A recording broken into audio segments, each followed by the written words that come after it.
Mallorca 1, Barcelona 5. And Barca go to a difficult away ground in Mallorca. They're 6th in La Liga. They've barely lost any games by more than one goal this season, and they get the job done. 5-1 scoreline. Overall, it was a great performance, especially considering the second half. But let's get the negatives out of the way real quick because there are some negatives. Firstly, Ferran Torres is disgraceful when it comes to playing football. I know he was injured, but it's not just about his injury. It's not just now. He's been like this for as long as I can remember in a Barca shirt. His first touch is absolutely woeful. You cannot be an attacker at the highest level and just kill attacks with ease. Receive the ball, kill the attack. Receive the ball, kill the attack. It cannot happen so consistently with ease. So yes, he's poor. Secondly, the offside trap. I know they caught Mallorca offside like 12 times, but there are some times where the offside trap is a bit weak, is a bit iffy, and it's not as strong as it was at the start of the season where they caught Madrid offside like 10 times as well. That offside trap was objectively more stronger, more secure in that Madrid game than it was today, even though it was the same similar amount of offside calls.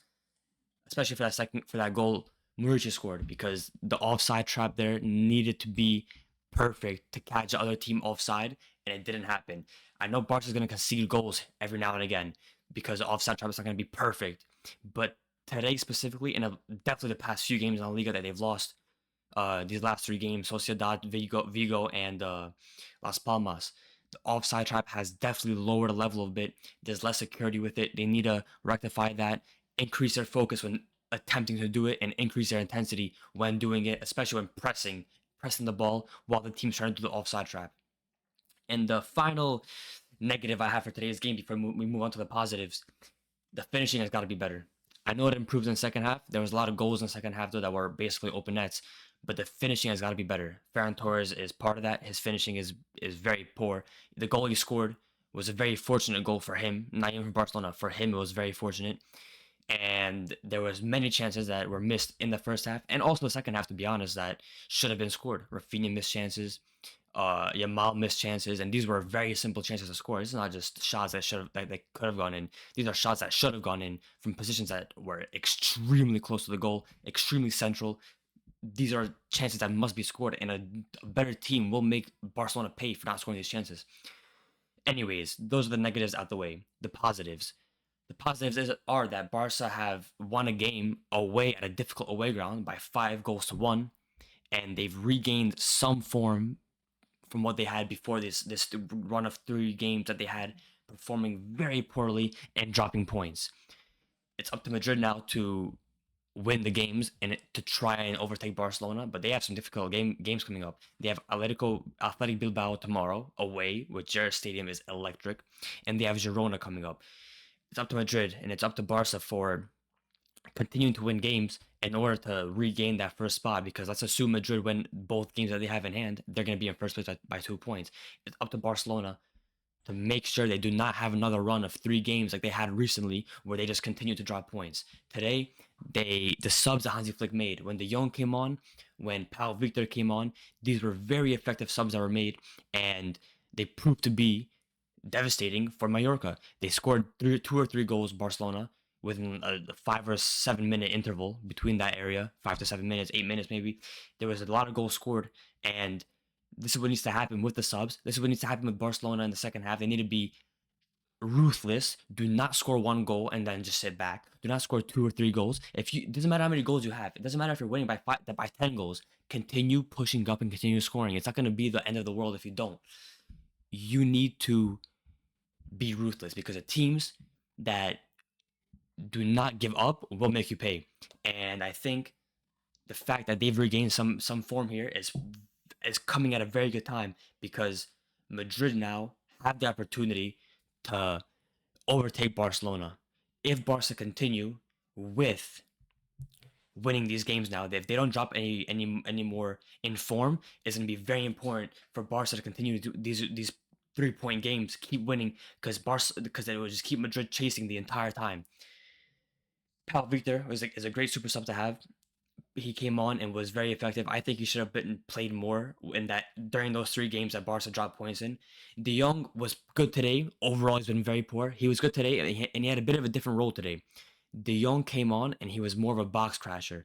He wasn't playing in a double pivot as much. He wasn't playing deep, trying to play make from deep. He was crashing the box and he was following the attackers into the box late, and he managed to get a goal and assist. Yamal, of course, he comes back in, and this is how Barca plays. He is very important for a 17-year-old. He comes in and he brings a different level of dynamism to the attack. He brings a different level of creation to the attack. Obviously, his impact is now very well documented, very well known, and it's very obvious. Yamal. Rafinha, once again, absolutely insane. He was very good today, as he has been all season. He missed a couple of chances that should have been scored, but overall, man of the match, he won. Very good. He continues just getting goals and assists. He continues building on, farming effectively these goal contributions. So he was very good. Pedri and Casado, typical. They played very good. Pedri and Casado. Kubarsi was very good. Inigo Martinez, to be fair, has dropped his level a little bit from what he was at the start of the season. He's been getting caught a bit more on the offside trap, but he's been performing decently. But he definitely has dropped his level a bit. Koundé, he was decent today, but overall recently he's been very poor. Koundé, he was decent today. He didn't do anything bad, but he wasn't unbelievable. He was there and he did his job. He was present basically. He held his lines. Overall, he's been very poor recently. I need him to regain the form he had at the start of the season because he was very good then. Balde as a presence is very good because he's very fast. He's good in the defensive line. He's good at holding the offside trap. He's good going forward, but he needs to improve his final ball. The amount of passes into the box and the amount of crosses into the box that get blocked of his is just unbelievable. He has so many crosses that get blocked every single time. If you go to SofaScore right now, you'll see he has a 16% cross accuracy rate. That is very poor, especially for a fullback, an attacking fullback at the highest level. He needs to improve that. Balde has been very good, but he needs to improve that specific aspect of his game. If he does, Barca will get many more goals. They will score many more goals a game. Balde will have many more assists. And finally, Iñaki Peña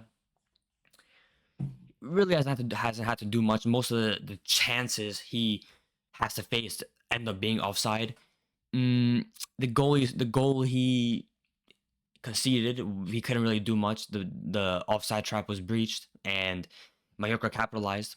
But overall, Peña, it's been just a decent display for him since Ter Stegen got injured. He hasn't been insane. He hasn't been the worst. He's just there. He's doing his job. He's decent with receiving the ball at his feet, but he hasn't had to really save Barcelona numerous times. He could do better. He could have definitely done better in the games that Barca dropped points in with saving some of those shots.